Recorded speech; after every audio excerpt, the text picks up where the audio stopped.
I know a few people wanted to see the airbox installed. It's pretty simple. All you're doing is literally just dropping this box on top and then just making sure the lines match up.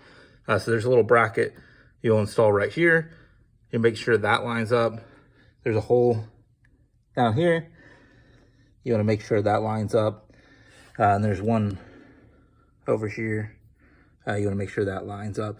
Once everything lines up, then you'll use your ram intake, and that will pop right over here.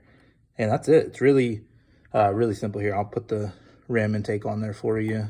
1 second.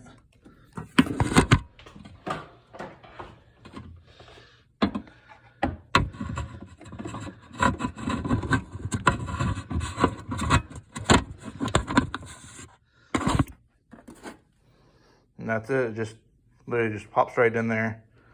They do the 2 bolts here. That's it. It's really easy to install. That's why I didn't make a video for it before, because it's kind of self-explanatory for this one.